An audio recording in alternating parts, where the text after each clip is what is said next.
اٹک jail کے امام اور عمران خان کی ملاقات کا احوال۔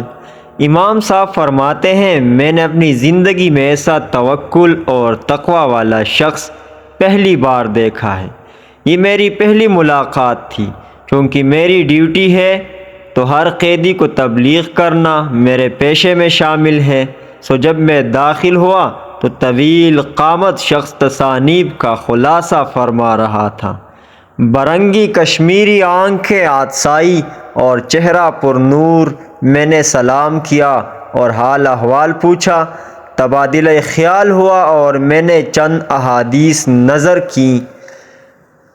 اس کا سیاق و سباق پیش کیا کہ زندگی کیا ہے اور کیسے گزارنی چاہیے۔ قیدی میری باتوں کا بغور جائزہ لے رہا تھا۔ اس دوران 10 منٹ بیت گئے اور میں بولتا رہا۔ 10 منٹ بعد قیدی نے بولنا شروع کیا اور پھر کیا تھا، میرے اوزان خطا ہو گئے۔ انسانی زندگی کو ایسے کوزے میں بند کیا جیسے سمندر میں ٹھہراؤ پیدا ہو گیا ہو۔ لگ ہی نہیں رہا تھا کہ یہ وہی شخص ہے جس پر 200 کے لگ بھگ کیسز ہیں اور اس وقت قید کاٹ رہا ہے۔ اگر میں سچ کہوں تو میرا 20 سال مطالعہ اس شخص کے سامنے صفر محسوس ہو رہا تھا۔ شاید اس کی وجہ میرا محض کتابی مطالعہ تھا، کیونکہ اصل مطالعہ تو عمل سے سمجھ میں آتا ہے، جو اس قیدی نے خود پر طاری کیا ہوا تھا۔ مجھے تو صبر اور توکل کے صحیح معنی ہی قیدی نمبر 804 سے بات کر کے معلوم ہوئے۔ خیر، یہ سلسلہ 23 منٹ تک چلتا رہا۔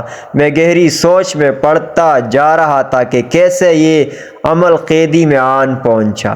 ایسے شخص کو تو ممبر پر ہونا چاہیے۔ اس کے بعد میری دوسری ملاقات ہوئی اور اس ملاقات میں نے چند سوال کیے اور پھر سنتا گیا، کیونکہ مجھے معلوم تھا میرا علم اور عمل عمران خان کے مقابلے میں پھیکا ہے۔